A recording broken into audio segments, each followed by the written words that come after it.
Hello everyone. प्यारे बच्चों, अभी तक हम सारे जेई के जितने भी पेपर हुए हैं फोर्थ अटेम्प्ट में सबका सॉल्यूशन रेडी कर चुके हैं, अपलोड कर चुके हैं इन द प्लेलिस्ट। आप वहाँ से देख सकते हो। और 31 अगस्त का जो पेपर है मॉर्निंग शिफ्ट का, उसको भी मैं प्लेलिस्ट में इंक्लूड कर चुका हूँ बेटा। और अब ये सेकंड शिफ्ट की बारी है ना। और जैसा कि आपने सुना है कि सेकंड शिफ्ट वाला जो पेपर है उसमें कुछ क्वेश्चंस ऐसे थे जो ट्रिकी आ गए हैं। तो ये जो पेपर है ना, अब आप मेरे साथ इसको सॉल्व करोगे। बट इसकी खास बात क्या है इस पेपर की, कि ये जो पेपर है, या तो क्वेश्चन इसमें बहुत ही ईजी मिलेगा आपको, बहुत ही लड्डू। देखना आयनिक इक्विलिब्रियम से भी कितना लड्डू क्वेश्चन आया। मतलब ऐसे क्वेश्चन नीट में आते हैं आयनिक इक्विलिब्रियम में। नीट वाले बच्चे वैसे क्वेश्चन जरूर करके जाएं। या फिर क्वेश्चन इतना ट्रिकी मिलेगा कि मतलब आपने अगर बहुत ही तरीके से, तसल्ली से, ईमानदारी से एनसीईआरटी रीड की है तभी आप आंसर कर पाओगे। ठीक है, बीच का कुछ नहीं है, या तो आता होगा या नहीं आता होगा। ऐसा नहीं है कि हाँ आप थोड़ा देर सोचोगे और आंसर सही कर दोगे। थोड़ा देर अगर टाइम दे रहे हो, सोच रहे हो, तो उसका मतलब तुक्का ही लगेगा फिर, और वो गलत ही होगा।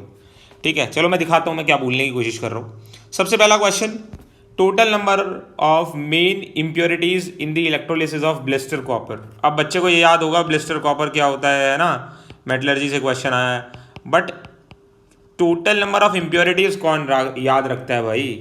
तो जिसने एनसीईआरटी बहुत अच्छे से पढ़ी है उसको याद होगा। तो इनमें से पूछा था कि कौन कौन है इम्प्योरिटीज, तो आपको याद होगा कैथोड, एनोड। कैथोड पे रिडक्शन होता है, कॉपर 2+ किस में कन्वर्ट होता है, कॉपर में 2 इलेक्ट्रॉन गेन करके, है ना। और एनोड पे ऑक्सीडेशन होता है ना। कॉपर गिव्स 2 इलेक्ट्रॉन और कॉपर 2+ बनता है। और एनोड के नीचे कुछ इम्प्योरिटीज आके इकट्ठा हो जाती हैं, which are very very costly, है ना। सोना चांदी आके बैठ जाता है, सोना चांदी और प्लैटिनम। तो 3 तो आपको पता होगा, गोल्ड, सिल्वर और प्लैटिनम, क्योंकि एनोड मड काफ़ी कॉस्टली चीज़ है, इसको फेंक नहीं सकते। बाकी इन 5 में से और कौन था? तो इसका आंसर आप देख सकते हो, एनसीईआरटी ओपन करोगे तो आपको बिल्कुल सीधा सीधा एनसीईआरटी की एक एक लाइन पढ़नी पड़ेगी। इस पेपर से ये तो क्लियर हो गया कि एनटीए आपको चाहता है कि इनऑर्गेनिक केमिस्ट्री के लिए, आई रिपीट, इनऑर्गेनिक केमिस्ट्री के लिए आपको एनसीईआरटी की एक एक लाइन पता होनी चाहिए। सो टेरिलियम, एसबी और एससी, ये तीनों भी आ जाएंगे। टोटल 6 मेन इम्प्योरिटीज़ होती हैं जिसको हम एनोड मड बोलते हैं। आज जाके एनसीईआरटी जरूर चेक कर लेना। अब समझ में आ गया क्यों मैंने बोला था, या तो क्वेश्चन आता हो या नहीं। बीच का लगाओगे तो तुक्का लगेगा वो। नेक्स्ट क्वेश्चन देखो, अनपेड इलेक्ट्रॉन इन O2 2-। तो भाई ये तो फेवरेट क्वेश्चन हो गया। आज मैं इसको घोषित कर देता हूँ कि इसके बिना पेपर बन नहीं सकता। ठीक है, तो O2 का अब आपको याद भी करा दिया कितनी बार आ गया। और सितंबर सितंबर, अगस्त अगस्त, इन दोनों में ही आ गया है कितनी बार question. π2px, π2py, pi star में O2 में 2 अनपेड इलेक्ट्रॉन होते हैं। O2 2- में क्या होगा, ये पेयर हो जाएंगे। पेयर हो जाएंगे तो अनपेड इलेक्ट्रॉन कोई नहीं बचेगा।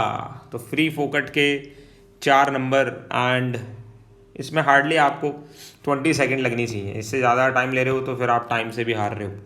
Next question, magnetic moment of the last electron of Zn+। तो Zn क्या होता है, 3d10 4s2। तो Zn+ में आउटर मोस्ट शेल में से एक इलेक्ट्रॉन निकाल दो। अब इसका मैग्नेटिक क्वांटम नंबर पूछा है, मैग्नेटिक मोमेंट नहीं, मैग्नेटिक क्वांटम नंबर। तो इसका n हो गया 4, l हो गया 0 और l 0, तो m भी 0। You rock and roll. ठीक है, तो मैग्नेटिक क्वांटम नंबर 0 हो जाएगा। s के लिए l 0 होता है।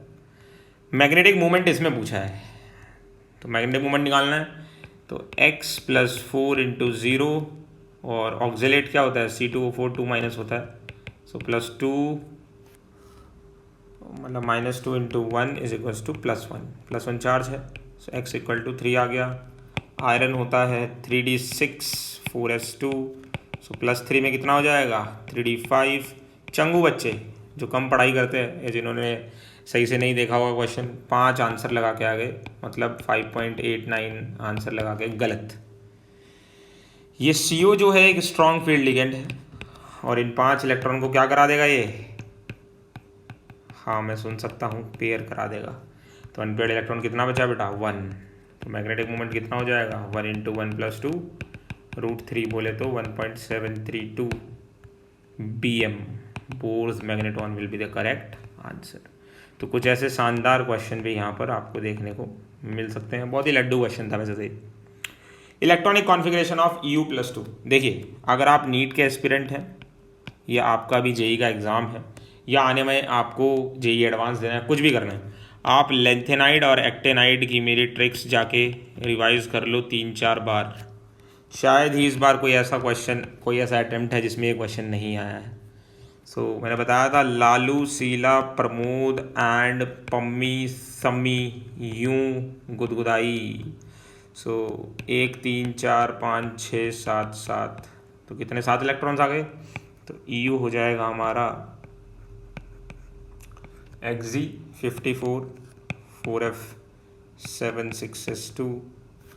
और फिर क्या करोगे आप, +2 में ये 2 इलेक्ट्रॉन निकाल दोगे तो इलेक्ट्रॉनिक कॉन्फ़िगरेशन आ जाएगी 4f7।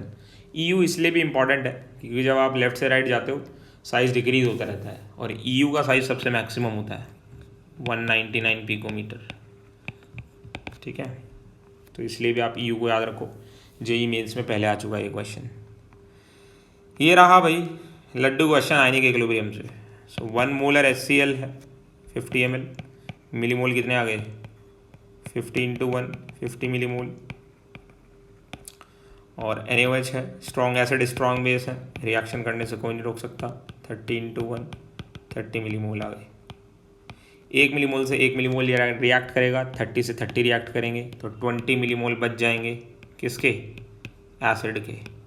कॉन्सेंट्रेशन क्या हो जाएगी HCl की, मोल्स बाय वॉल्यूम, मोल्स आ गए 20, वॉल्यूम आ गया ml में, तो मिलीमोल को मिलीमोल ही रहने देते हैं। 50 + 30 टोटल वॉल्यूम 80, मतलब 1/4।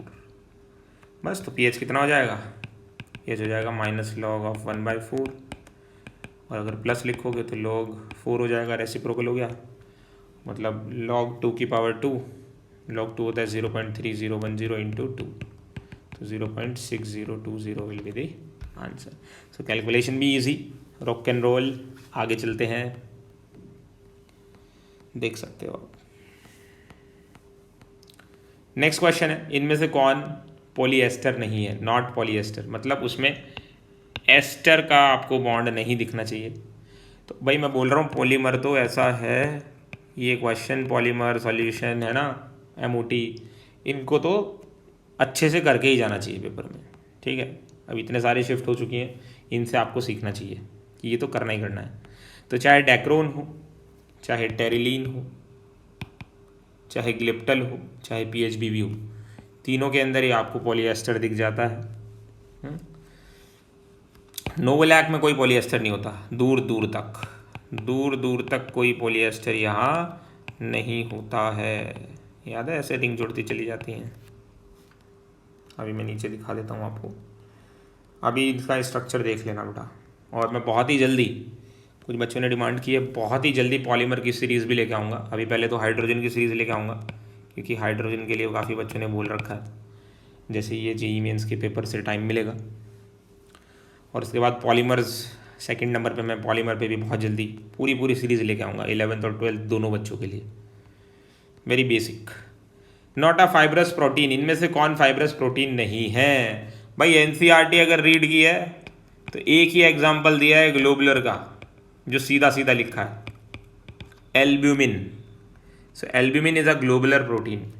अभी जाके चेक कर लेना, इसी 4th अटेम्प्ट में ही पहली या सेकंड शिफ्ट में भी एल्ब्यूमिन पे क्वेश्चन आया था।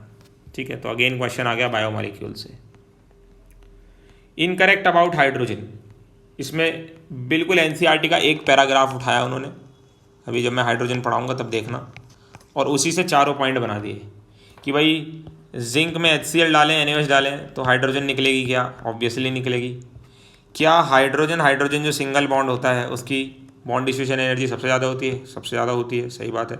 एक और ऑप्शन था वो मेरे तक नहीं पहुंच पाया है, बट इसमें जो इनकरेक्ट ऑप्शन है वो ये है, 100% इनकरेक्ट है, क्योंकि NCERT देखोगे तो 2000 केल्विन पे H2 जो 2H में कन्वर्ट होता है ये सिर्फ 0.081% होता है, और 5000 पे ये 95% हो जाता है डिसोशिएट। बट इन्होंने 200 केल्विन दिया है, विच इज़ सरासर गलत, पाप है। तो ये स्टेटमेंट 100% इनकरेक्ट है, जो हमारा आंसर है। जब मैं हाइड्रोजन चैप्टर पढ़ाऊंगा ना, एक एक क्वेश्चन तुम्हारा उससे क्लियर हो जाएगा चाहे जेई मेंस में बैठ जाना, सीईटी, केपीआई, नीट, एडवांस कहीं बैठ जाना। Statement 1, statement 2, lithium salts are hydrated, yes yes yes, LiCl.2H2 ये सब देखा है ना हमने। Lithium has the highest polarising power, yes yes yes. तो पोलराइजिंग पावर किसकी ज़्यादा होती है? जो स्मॉल होता है उसकी पोलराइजिंग पावर ज़्यादा होती है, और लिथियम सबसे छोटा होता है सो उसकी पोलराइजिंग पावर सबसे ज़्यादा होती है। ठीक है, फजांस रूल में आपने सुना होगा, पढ़ा होगा, जितना साइज छोटा उतनी ही ज़्यादा पोलराइजिंग पावर होती है। नेक्स्ट क्वेश्चन, ये बच्चा अगर कोई देख के समझ गया कि भाई NaOH दिया है, ऐसा एल्डिहाइड यहाँ पर दिख रहा है जिसमें अल्फा हाइड्रोजन दूर दूर तक नहीं है, NaOH दिया है और हीट भी दिया है, तो हीट भी दिया हो, NaOH भी दिया हो और अल्फा हाइड्रोजन भी ना हो, तो ऐसा तो कैनिज़ारो रिएक्शन है बस। और कैनिज़ारो में क्या होता है? दो प्रोडक्ट बनते हैं, एक में ऑक्सीडाइज हो जाता है और एक में रिड्यूस हो जाता है। तो एक में इसको एसिड बना दो, एक में इसको अल्कोहल बना दो, इसका कुछ होगा नहीं। तो नेम रिएक्शन भी आपसे पूछी गई, Cannizzaro, very very easy. Stability, ये इतना इंपॉर्टेंट क्वेश्चन है, ठीक है, इस पे तो अगर किसी का ये क्वेश्चन सही हुआ है ना, बहुत ही शानदार आपकी प्रिपरेशन है जेई की, and all the very best, you are going to be getting good colleges. ये एक ऐसा क्वेश्चन है जो NCERT में दिया है बच्चों, एंड ये क्वेश्चन जो NCERT अच्छे से रीड करेगा बस वही कर सकता है इस क्वेश्चन को, कि Cl2O, Br2O और I2O की स्टेबिलिटी क्या है। एक ही स्टेप में ये आंसर लिखा हुआ है वहाँ पे कि भाई थर्मोडायनेमिक और काइनेटिक फैक्टर की वजह से क्या होता है, सबसे ज़्यादा स्टेबल I2O होता है, फिर Cl2 होता है और सबसे कम Br2O होता है। तो मैक्सिमम बच्चे इसका आंसर ये लगा के आ गए, but the correct answer is this, you can check the NCERT also. ठीक है, इस पेपर से तो ये पता चल गया कि आपको NTA NCERT पढ़ने के लिए बार बार याद दिला रहा है। तो जितने भी जूनियर्स हैं 2022 2023 वाले एस्पिरेंट्स, वो ज़रा ध्यान रखें, इवन द नीट एस्पिरेंट्स याद रखें कि क्या पढ़ना है क्या नहीं। नेक्स्ट, बिल्कुल laddoo question, organic chemistry. Benzene के ऊपर ब्रोमीन डाला तो क्या बन जाएगा? ये ब्रोमोबेंजीन बन जाएगा। Mg ड्राई ईथर, ग्रिग्नार्ड पे भर भर के क्वेश्चन आ रहे हैं, और ग्रिग्नार्ड ही आपका क्या है, फेवरेट टॉपिक भी है। MgBr, यहाँ प्लस यहाँ माइनस, अब ये क्या ढूंढेगा? Acidic proton ढूंढेगा। आपको पता भी होगा COH का H+ क्या होता है, बहुत ही एसिडिक होता है। तो आपको पता भी होगा एसिड बेस रिएक्शन सबसे फास्ट होती है, ये नेगेटिव और ये पॉजिटिव, नेगेटिव पॉजिटिव आपस में बॉन्ड बना लेंगे और ये आपका बेहतरीन वाला बेंजीन बन के तैयार है। So very easy question, benzene बन के आपका तैयार है, ready to serve. Next question, ओहो क्वालिटेटिव एनालिसिस। अब ये ऐसा क्वेश्चन है which is not difficult. Qualitative analysis वैसे ही बहुत कम बच्चे पढ़ते हैं और ये डिफ़िकल्ट भी नहीं है, क्योंकि आप सबको बढ़िया बढ़िया ट्रिक याद करा रखी है, आज सब सन्नाटा ही सन्नाटा है ना, बेसर का, इन सब से आप इसको बहुत इजीली सॉल्व कर सकते हो। सो Mn+2, कॉपर +2, Al+3, As+3। तो जब इसको पढ़ेंगे तब इसको देखेंगे कि क्या इसकी ट्रिक्स होती हैं।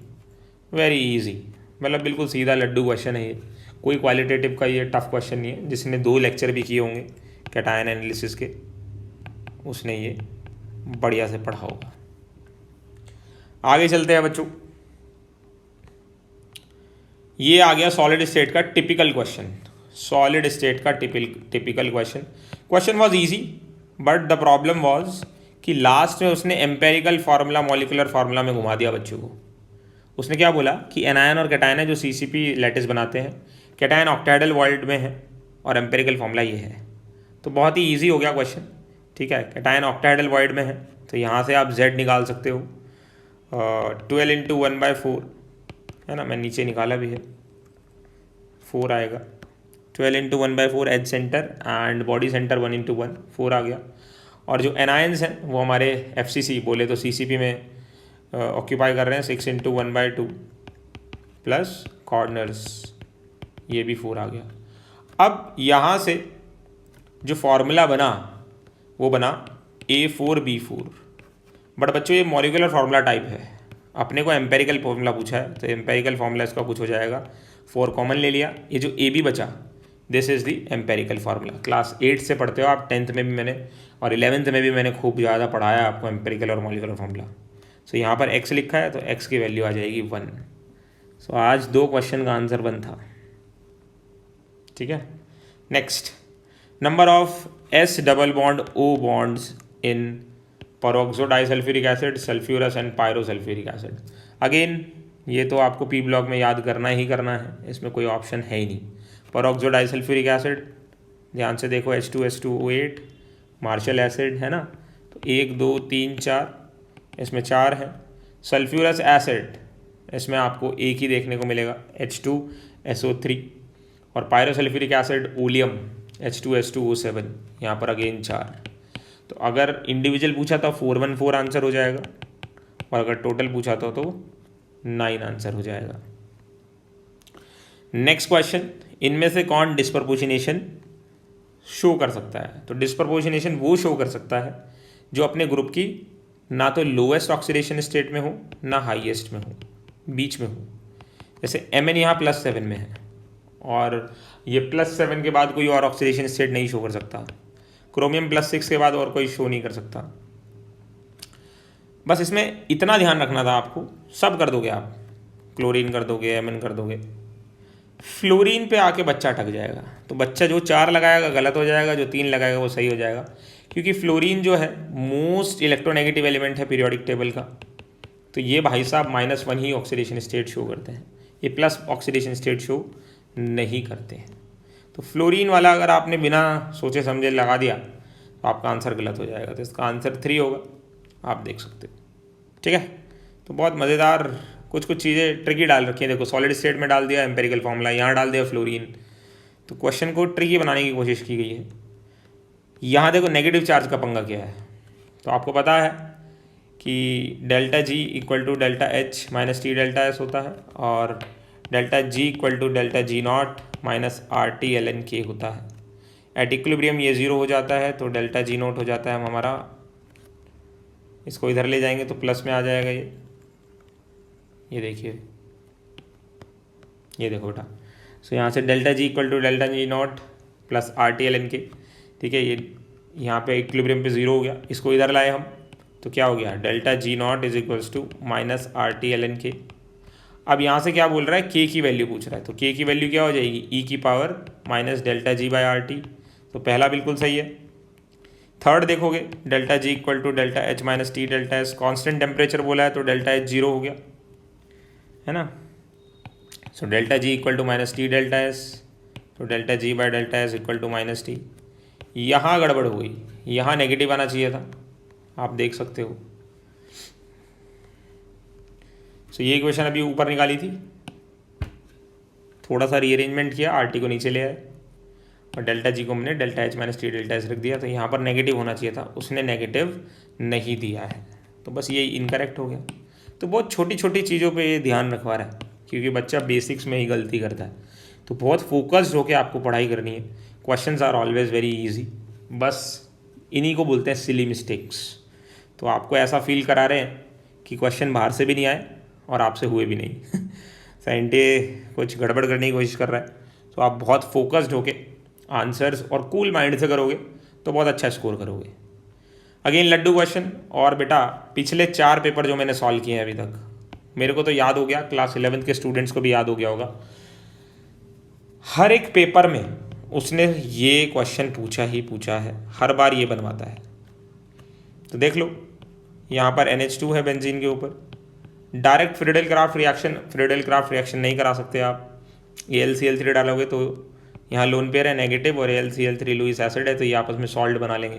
तो यहाँ पर पहले क्या करना पड़ता है, नाइट्रोजन के लोन पेयर को बिजी करना पड़ता है, ये इधर अटैक करता है ऊपर वापस और ये यहाँ से निकल जाता है, तो ये बन गया बेंजीन NHCOCH3। अब नाइट्रोजन के लोन पेयर बिजी हो गए, इधर भी रेजोनेंस कर रहे हैं और इधर भी रेजोनेंस कर रहे हैं, तो अभी थोड़ा सा उतना एक्टिवेटेड नहीं रहा रिंग, बट फिर भी रिंग को इलेक्ट्रॉन्स मिल रहे हैं, और जो ग्रुप रिंग पे इलेक्ट्रॉन डेंसिटी को बढ़ाते हैं वो ऑर्थो पैरा डायरेक्टिंग होते हैं। तो CH3COCl डाला है तो पैरा पे क्या लग जाएगा, CH3CO प्लस जाके अटैच हो जाएगा, तो पैरा पोजीशन पे लगा देंगे। ऑर्थो पे इसलिए नहीं लगाएंगे क्योंकि ऑर्थो पे क्या हो जाएगा, बड़े बड़े ग्रुप है ना, तो रिपल्शंस हो जाएंगे, इसलिए ऑर्थो पे इसको नहीं लगाएंगे। ठीक है, so these are some beautiful lines मैंने इसलिए लगाई है यहाँ पे ताकि आप अपनी गलतियों से सीखो। ठीक है, अभी तो लाइफ की स्टार्टिंग है, आपको बहुत आगे जाना है, तो इनको आप रीड कर सकते हो। You are stronger than you think, you are beautiful, you are capable of amazing things and you never lose, either you win either you learn. So keep smiling, keep liking the video, share करते रहें, subscribe करते रहें और next attempt के लिए तैयार रहें। हाँ, एक बहुत बड़ा अनाउंसमेंट मैं करने वाला हूँ बच्चों यहाँ पे, एक तो हाइड्रोजन चैप्टर आ रहा है आपके लिए, एक पॉलीमर आ रहा है, और आज मॉर्निंग शिफ्ट 1 सितंबर को मॉर्निंग शिफ्ट का कोई पेपर नहीं था। ठीक है, 1 सितंबर को मॉर्निंग शिफ्ट का कोई पेपर नहीं था। बहुत बच्चों के मैसेज आए, स्पेशली 11th और 12th वाले जो बच्चे हैं कि सर मॉर्निंग शिफ्ट का सॉल्यूशन, मॉर्निंग शिफ्ट का आपने वो नहीं दिया कि कैसा रिव्यू आया है। तो बेटा मॉर्निंग शिफ्ट का पेपर ही नहीं था। ठीक है, तो होता तो मैं बता देता आपको, डायरेक्ट इवनिंग शिफ्ट का पेपर है 3 to 6, उसका सॉल्यूशन भी आपको जल्दी मिल जाएगा। So stay connected, stay tuned, फिर मिलते हैं बच्चों, बाय बाय।